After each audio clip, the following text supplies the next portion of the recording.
দাম চাইলাম 1800, দাম 1600 বিক্রি করে দিলাম। 1600 টাকা রেটে, 1600 টাকা মূল। হিমসাগর, রাজশাহী এটা হিমসাগর।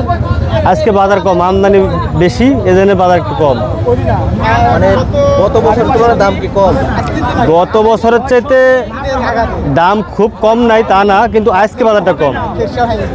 কাঁচামাল যেদিকে যখন আমদানি বেশি হয় তখন দাম কম হয়, আমদানি কম হলে দাম বেশি হয়, এরকম। পাইকার নাই নাকি?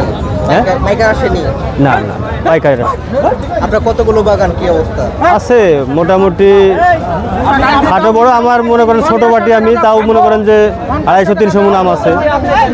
গোপাল গতকালকে বিক্রি করেছিলাম 1750 টাকা, আজকে বলছে কেউ বলছে 1200 টাকা, কেউ বলছে 1300 টাকা, কেউ বলছে 1400 টাকা, এরকম। আজকে কম। গোপাল তো এবার দাম পেল না। গোপালের দাম পেল না এবার, অন্যান্য বারের চাইতে গোপাল দাম ধরা এবার। তাতে আপনার যে খরচ সকলে উঠবে, খরচ উঠবে। খরচ বলতে গেলে এখনো তো আম তো ধরেন বাগানে এইভাবে খরচ অনুমানিক করা যায় না। হয়তো এই আমের দাম পাওয়া যাচ্ছে না, একটা হয়তো পাওয়ার আশা আছে।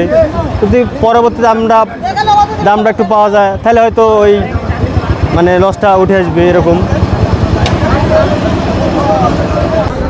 গোপাল আম নিয়ে আসছি, ধরেন এর আগে নিয়ে এসে 800-900 টাকা ক্যারেট বেচছি, আর এখন নিয়ে এসে 600 টাকাও বলতেছে। মানে খুবই দাম কম, মানে ঈদের ছুটিতে বেড়ে পার্টি আসতে পারে নাই, ওই কারণে ধরেন দাম খুবই কম। না পাই এরম, মানে খুবই দাম কম, মানে পার্টি নাই, কিনবে কে? কিন্তু আম মানে সবাই হাত শর্ট সবার, ওই কারণে ধরেন সবাই আম ভাঙছে। আপনি কতগুলো আম নিয়ে আসছেন?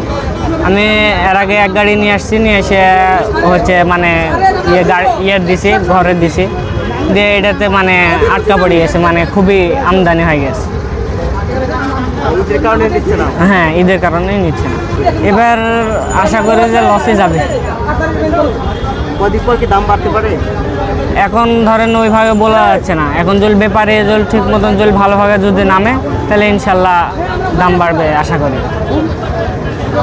আল্লাহ হাফেজ।